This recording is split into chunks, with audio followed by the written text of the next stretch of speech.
Hello, everybody. It is October 31st, 2025. Happy Halloween to everyone. As always, welcome to the new subscribers. Thank you so much for hitting the subscribe button. And if you like the video, I hope you too. And if you're not subscribed, I hope that you will subscribe after watching this video. I want to talk about the government shutdown. We are now in day 30 of the government shutdown. Here is why today is going to get really important. Two major reasons. One, paychecks. Most government employees have already missed at least one full paycheck. Generally, the pattern is you get paid twice per month. So what happened on the first paycheck that would have come out is that you would have, the ones that came out on October 1st got paid in full. Everything since then either got paid at a reduced amount or was simply not paid at all. A lot of government employees would either be getting paid today, and those checks are going to be zero. If you're a government employee, this will be your second consecutive missed paycheck. Pretty much everyone's getting a zero paycheck on this one. On the last paycheck, you had a lot of zeros, and you had a lot of people who would get like half or a third. They got something, generally not a lot, but at least they got something. Pretty much everyone's getting a zero on this one. 1.5 million government workers are now missing their second straight paycheck. This is going to have impacts. The other thing is that tomorrow, no more food stamps. The food stamps are supposed to pay out on the first of the month. That will be tomorrow. That is not going to happen. They pay out something like $8 billion, about $8 billion per month, roughly speaking. On the first, when that gets paid out, a lot of trips to the grocery store. Walmart being the biggest, but Kroger, Aldi, Publix, Target, other places. They're going to be missing a lot of customers tomorrow. A lot of restaurants, dry cleaners, gas stations, places like that, especially in areas like Northern Virginia, Metro DC area, or anywhere where there's a cluster of government employees, they're going to be losing a lot of business. There's going to be a lot of people simply not showing up to come to the restaurant tonight, to drop off their laundry, to buy gas, whatever. The other thing is, tomorrow's November. We're at the start of the holiday shopping season, and we got 1.5 million people not getting paid.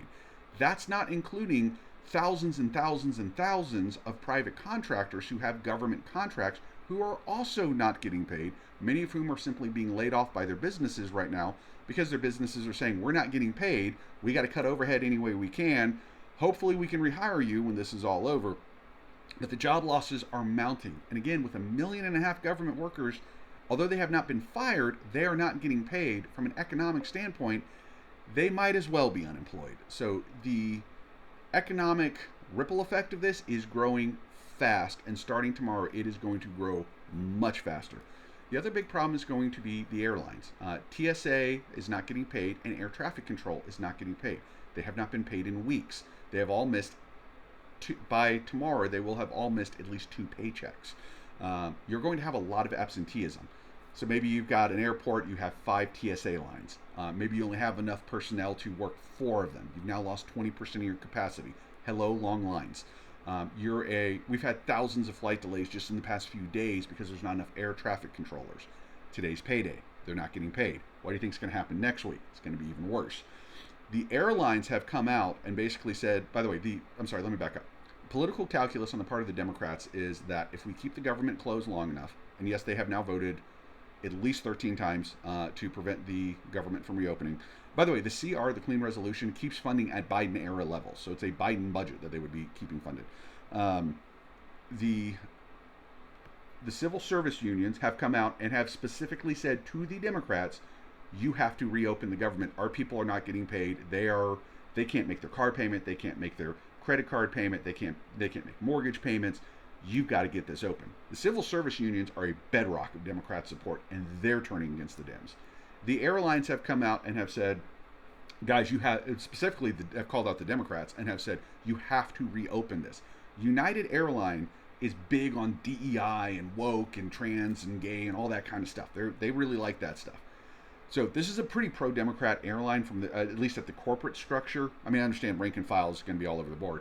But the corporate heads are pretty solidly Democrat, and they're telling the Democrats, specifically the Democrats, you have to open the government. The Washington Post has come out saying to the Democrats, you have to open it. Jake Tapper on CNN was absolutely hammering Democrats this week about you guys are keeping the government shut. This is really hurting people. You need to stop this. So the Democrat wall of support that they're banking on, media, certain Fortune 500 companies, civil service unions, That's crumbling fast. So right now, the Democrats have two choices. Option A, end it, say, all right, we're going to do the clean resolution, we're going to get the government back to the Biden era funding levels, we're going to take the L and just move on to whatever the next thing is. Or option B, hang in there and wait for the pain levels to get so out of control that hopefully the Republicans cave. Trump came out today and said nuke the filibuster to the Republicans. I personally am 100% against that. I love the filibuster. I think it's great. I think we absolutely need it. That's a topic for another video. If Trump does this, that'll be a disaster for the Republicans in the future because at some point the Democrats will have the trifecta again, and when they do, they will pass all kinds of legislation that the Republicans hate, and there won't be a damn thing the Republicans can do to stop them. So Trump's idea, in the short term, we will get a clean CR for the Republicans, and the Democrats will get in the future, it'll be a few years from now, but they will get all kinds of legislation. Keep in mind the GOP-controlled House is largely non-functional. You have a lot of people, Marjorie Taylor Greene, Anna Paulina, very, very big into social media, a lot of social media content. They do not legislate. There is not enough serious legislators left on the Republican side for the House to be functional. You got Chip Roy, who is in many ways a serious guy, but boy, he loves that spotlight. And he is willing to blow up everything to make sure he gets that spotlight. So if you're thinking, well, won't the Republicans just push through a bunch of legislation they want? Not really. You don't have a functional House. The Democrats don't have that problem. They're social media hogs like the Squad, AOC, and Ilhan Omar. They may be social media hogs, but here's the other thing. They vote the party line. If Hakeem Jeffrey says we're going to pass bills 1, 2, 3, and 4, like it, don't like it, whatever, the Squad's going to show up and vote for him.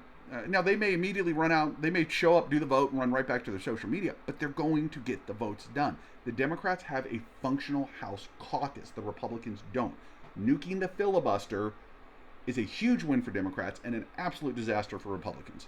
Trump is a lifelong Democrat, so of course he wants to blow it up. It amazes me how much Democrat policy we're getting out of Trump, the ostensibly Republican administration. So that is kind of where we are at right now. What is going to happen? I don't know. I will tell you, there seems to be a lot of rumors starting to swirl up for the first time in weeks that the Democrats in the Senate are going to start saying, enough. This is not working. We are doing way too much damage. We need to end this. I don't know if that's going to happen. We will know next week. If by Tuesday or Wednesday it's looking like we're going to have a deal, okay, that's what's going to happen. If by Tuesday, by say Wednesday, it doesn't look like we're going to have a deal, sky's the limit at that point. We're just going to have to wait and see. No telling how long this goes.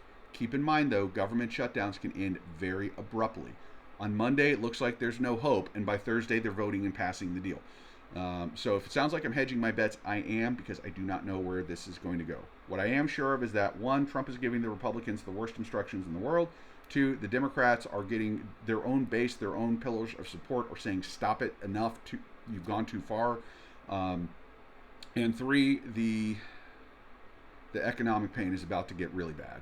By the way, for the people who say, oh, well, these counties are Trump voting and they have a lot of food stamps, or these counties are Democrat voting and they have a lot of food, there's going to be a lot of that. Let me be clear. There's over 40 million Americans on food stamps. There are millions of Trump voters on it. There are millions of Democrats on it. It doesn't matter which side of the aisle you are on. Millions of the voters that you count on to help your party win the election are about to get absolutely shafted tomorrow. And there's going to be a lot of second order effects from that. In other words, it's going to hit all kinds of other things. That 1.5 million government workers who's going without pay, generally government workers vote pretty heavily Democrat. There's still hundreds of thousands of Republicans in there. The small businesses that they support, politics aside, thousands of small businesses are getting hurt. Some are Republicans, some are Democrats, some are, a lot of probably don't really care. They just want someone to show up and, buy their pizzas they sell or whatever. The point is the pain level is spreading. It is getting worse. And I am hoping that these rumors are true, because that might be our only chance at salvation. So either way, I'm sorry. I feel like I really rushed this one, but there's a lot going on right now. All right. Happy Halloween, everyone. Talk to you soon.